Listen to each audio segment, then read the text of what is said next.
Good morning everyone. Welcome to Daily News Analysis by Tathastu ICS. I am Manisha here to discuss the Hindi newspaper for the day 8th April 2026. You will get this PDF in the description box, as well as you can scan this QR code to join our Telegram channel to get the PDF. Okay? So today we are having certain topics. We will be seeing one by one. Okay?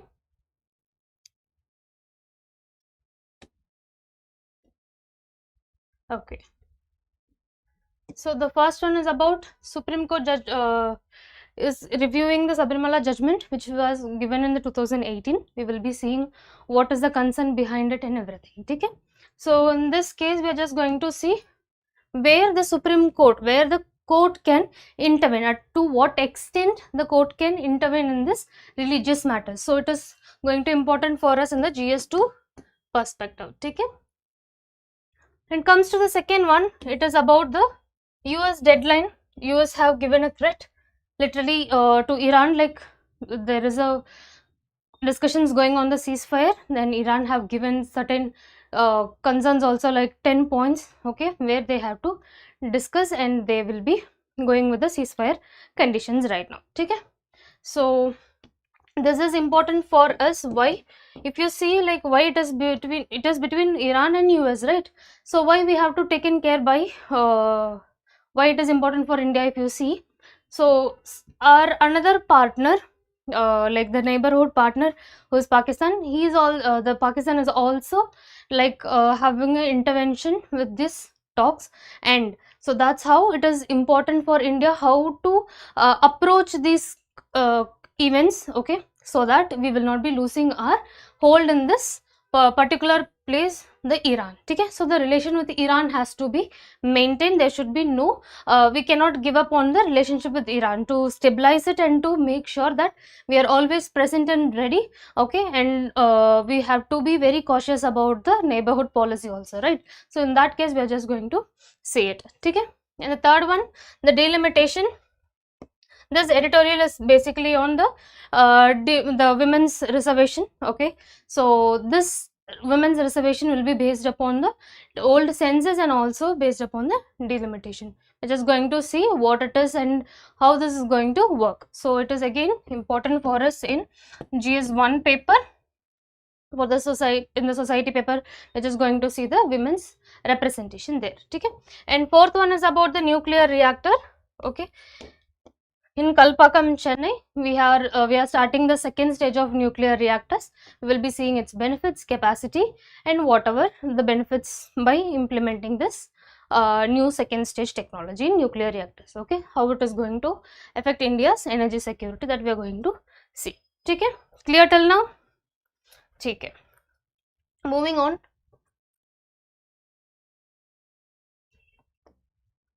So the first one is about the Supreme Court begins review on 2018 Sabarimala judgment. So in you know the background, right?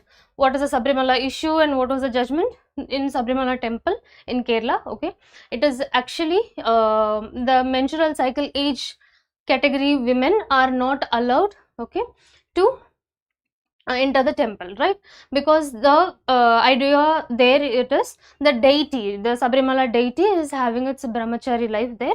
So it is believed to be like menstrual cycle women should not be enter the temple. Okay, but the judge, there was so many ideas came up, like they were like, no, it is kind of somewhere the equality is being denied to certain group of people, which is women. Okay, so now they have given, in 2018 they have given the judgment that even women can enter, okay, in the Sabarimala temple. But again, then also the arguments never stopped there. Okay, so there were keep on coming, like we have to focus on what is the real event, or what is the real background why they have chose for those restrictions. So these kind of talks and all those arguments were coming up, right? So now again the Supreme Court is going to review the judgment where the women were allowed in 2018 judgment. Hi Rishi, good morning. Okay, so we are just The Supreme Court is just going to review it. The problem here is, the concern majorly here is about, like, to what extent the Supreme Court can intervene in the religion. They are telling that if there is any religious reforms or any other religious related matter, the major hand will be with the parliament or the legislature person. Okay, to an extent, like the Supreme Court, any of the court, okay, the judiciary and the religion should be kept at a distance, and the major hold should be with the parliament. Okay, so the government or the judiciary cannot abruptly interrupt in the religious matters, but they have a distance gatekeep. Okay, so here that is the major issue. First thing, we are going to see the religious practices versus fundamental rules. So why Supreme Court is being having a interference in this? Because somewhere or the other, the fundamental rights of Article 14 has been challenged for those menstrual cycle women, right? So here it is, Supreme Court is arguing that it is our duty right now to make sure the fundamental rights have never been missed out for any section of the people. Okay, so that is what the major purpose here for the intervention, right? So the religious practices have to be much inclusive, and it should not be affecting anybody's sentiment, or it should not denial the fundamental rights of any individual. Okay, so that is the major thing here. And second thing is about the religious freedom versus gender equality. So the government union is arguing that, see, there should be some religious autonomous also. It's against the Article 17, ma'am. Oh yeah, you're right. Okay, so Article 17, Rishi, can you please check it again? Okay, so the gender equality is about here. So men can go and the women cannot enter the temple, right? At a certain age group, like around, from nowadays the menstrual cycle is starting bit earlier. In an average, we can consider it as 10. Okay, by the age of 10. Okay, so in age 10, the menstrual cycle is starting from there, and to an average extent, we can think that it is around 50, sometimes 55. The menstrual cycle will stop, the menopause will be at 55. So it is like this group of people, the large group of women mostly are denied from this entry of temple, which is worshipping the the religious essence is missing for. One is about the religious freedom should not be affecting any gender equality, and it should not be denying any fundamental rights to people. So they are going to revisit it. So talking about the religious freedom, 25 and Article 26 are very important. Just have a look into it. Okay, so that is what from this article we just have to look into it, just have to read it. Okay. Yes, the union government, which holds the position that the Sabarimala judgment was an intrusion into free exercise of religious freedoms and denominational rights. Whenever the Supreme Court is entering there, we have to check what is the reason, scientific reason behind this denial, or do we have to check about the deity's nature. So it is impractically possible where the deity's nature, the reason behind deity's brahmachari and things will be, it cannot be practically explained, it cannot be practically get a conclusion in that, but instead we can just refer to certain literature works or any other works based upon why women are actually denied, what is the scientific reason behind it, that we can go for it rather than the religious linkages. Okay, so that is what been discussed here. Major part is about Article 25, 26 and the court's intervention in the religious format. So this is what, to balance the power, to have the separation of powers in the hands, like whether the legislature has to get in or the Supreme Court the court has to get in. So religious matters have to be autonomous or not. So this kind of things are important from this article. Clear? Any doubt till now? Shall we move? Okay. Okay, then excuse me, just a second.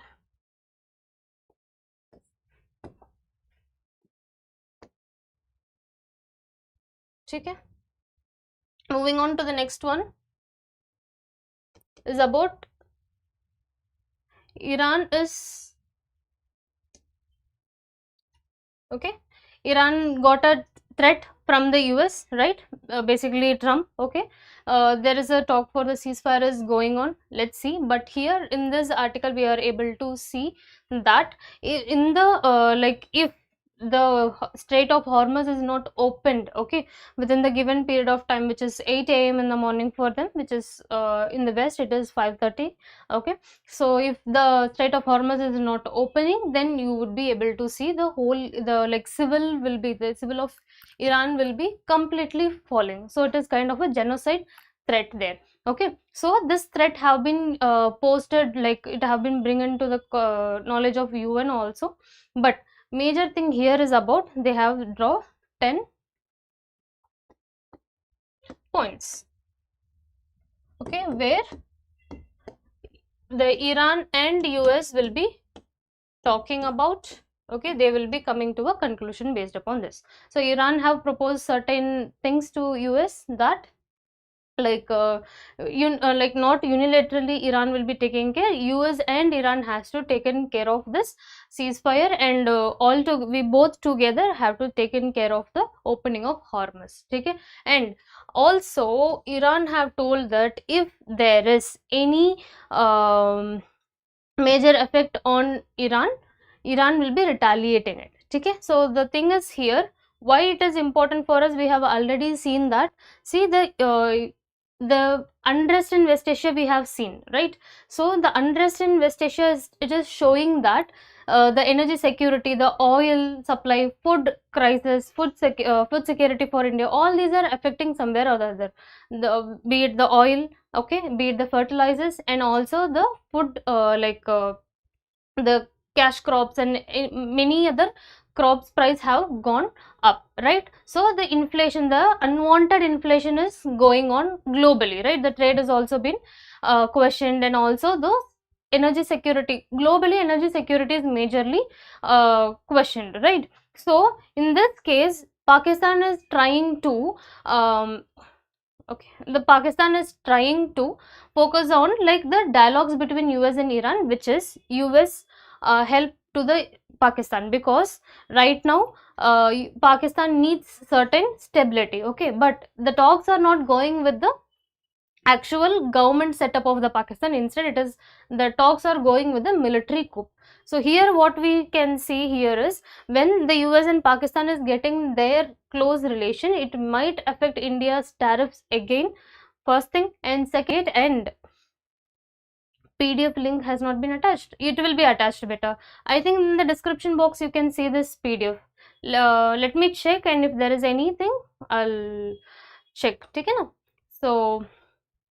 So here we will be retaliating back, okay. And one more thing, like if there is any attack like on the very serious matter in the civilization, then Iran will be taking care of those things, which is the global, or the US will not be getting the not the global, the US will not be getting the oil and the energy for years. We will stop that, we have that capacity, like that kind of things have been given. So if there is any very good morning, so if there is any good if there is any like the restriction on the supply of oil for US, it will be affecting other countries as well, okay. So the natural gas, already Russia's having a good ties with India, right? So eventually if Iran is also taking this step, and US obviously will be turning towards India, and it will be a huge major effect on India's energy security and also the rupee falling impact, okay. So that is what it is important. So first thing is about the stability. Major concern is about Pakistan's participation in this talks. So it increases the major uphold for the Pakistan in the West Asia. Already they are in good terms with Saudi Arabia, right? And if it is with Iran also, if there is any dialogue or any US motivated dialogue or any other intervention in the West Asia. So this article is talking about, they have given the expansion, matlab the explanation for what is the 33% reservation, and also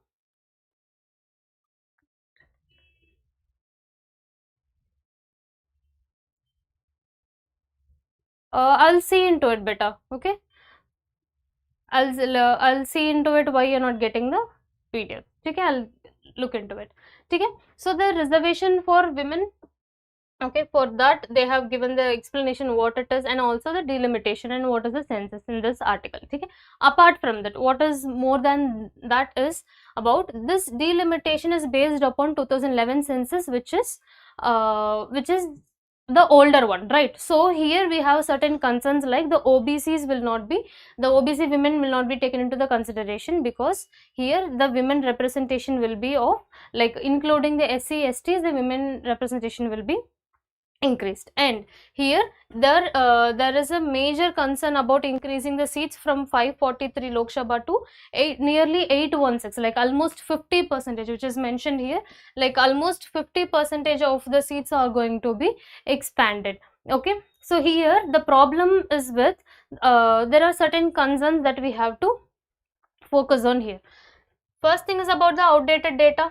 Okay, so now after the COVID and also certain things, the migration, the fertility rate and also the death rate, the mortality rate, all these things have changed right now, right? But in 2011, if you see the 2011 census, it is way far older. So after the COVID also the impact have been done, right? The impact have grown so much, like be it addition of, sorry, the reduction of the population, and the women's health is also affected somewhere or the other, right? So the outdated data will not be working properly. That is the first concern that have been discussed here. And second one is about the north south divide. So the delimitation, when we talk about the delimitation topic, every time this pops up, the north and south divide, because the northern part of India have not gone through, major of the northern part of India have not gone through the population control at 1970s, right? But when it comes to the south, so they control the population and they were going with a minimal population. So here whenever it comes to the delimitation, the highest populated states have to be given the major seats for the representation, and the lower populated will be having like lower representation, right? Lesser representation, like Sikkim has 1 or 2 seats only nearly, right? So these kind of things, the imbalance in the representation is showing that, see, after controlling the population also, why, like whatever the government have directed us, we have gone through that, and then also why we are losing the power gain there, because see, the representation of seats, the representation of state is very much important in the legislature. Okay, in the Lok Sabha it is very important.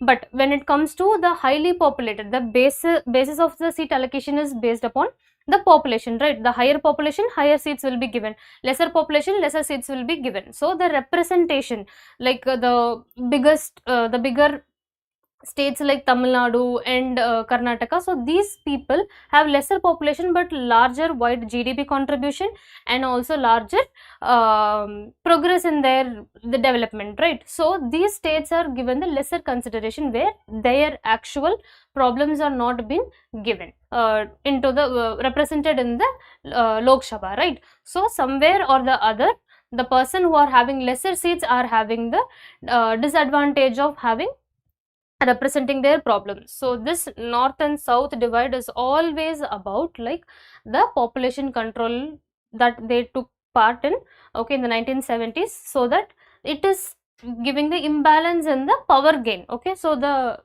the states like UP will be having higher seats if there is any increase in the seat. Okay, again it will be advantaging who, the states who are having higher populations, right?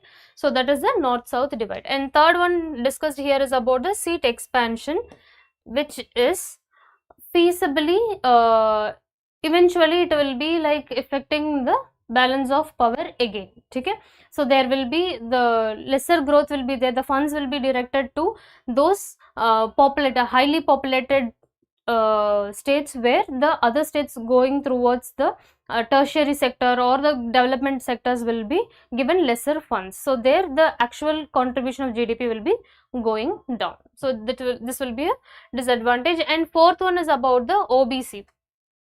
Okay, so the OBC women quotas, it is a sub quota for women in the OBC.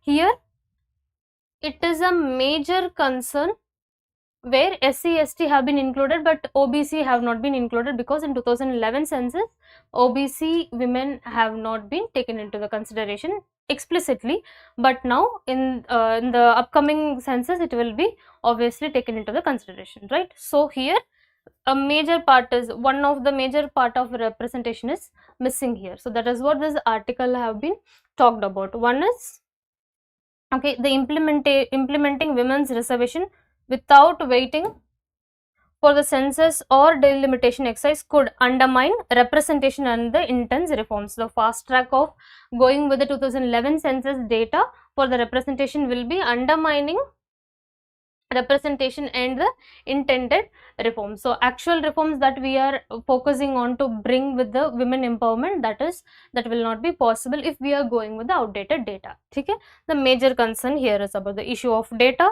Here they have mentioned like the changes after this migration, okay, and urbanization, and also the COVID-19 pandemic. So these are the things that we have discussed earlier. Okay, and when it comes to this, okay, the OBCs, the missing out of the OBC women representation have been mentioned here, and also the need for deliberation. Here they are talking about the inclusion of SC, STs, and apart from that, the seat expansion will not be getting the actual fruitful conclusion that we are expecting with the old data. So that is what discussed here, and they have told that, see, that this delimitation based reservation things are, it is kind of a structural redesign of India's political map, because it actually impacts where the women reservation, the areas will be having the women reservation, so whom will be mostly representing which area, which is like the OBCs and the MBC, like the Muslim community women will not be having their representation there. That is one of a major issue there. So who will be deciding, who will be representing, okay, and also the power of states, where we have talked about the north south divide, right? So the higher the highly populated states with the higher seat representation, they will be having the gain power. So the ruling government, the ruling party will be getting the advantage of those the ruling party will be getting the advantage of what, this majority, and also the laws can be easily passed. There will be very less opposition. Okay, so that is a major thing. And the social composition of the parliament, so the diversity will be very less when it comes to the composition of the parliament. The northern side, and as I have told you, the composition of the parliament will be majorly of one particular sector, be it the party like the ruling party, or any particular religion, or any particular section of the India, like northern part will be major and the southern part will be having a lesser representation. The diversity in the culture and the diversity in the religion also will not be represented properly here. So that is what the major concerns that have been discussed here. Oh, good article, please read about it, because this is something not only about the women centric, it is about the complete political structuring of the political design. So we have to think about it, we have to read about it. Okay, clear? So major thing is about the outdated data which is not showing the proper datas, right? So the outcome will be missing some other section. It will not be giving the real outcomes. Okay, the numbers or the outcomes will not be real, because the globe have changed so much, India have changed so much after the pandemic, migration, and the rapid urbanization. Okay, first thing. Second thing is about the north south divide, and it is about the political restructure of the parliament system, like the parliament representation. Here it is. Okay, moving on. And the last one for the day is fast breeder nuclear reactor at Kalpakkam takes critical leap forward. So if you see, Narendra Modi have initiated this nuclear reactor program, okay, in the Kalpakkam, Chennai. So we are just going to see what it is major effects, okay, and this new technology, how it is going to impact in a good way for India. First thing, when you see about this fast breeder nuclear, it is one good kind where, okay, the once if it is fueled, once if it is started, there it will be continuously going. Okay, there is no stoppage, like there is no shutting down of those nuclear reactors. So the energy actually, the like once it is lit, okay, once it is fired, it will be continuously burning, and it will be giving out the fuel for us, the plutonium actually.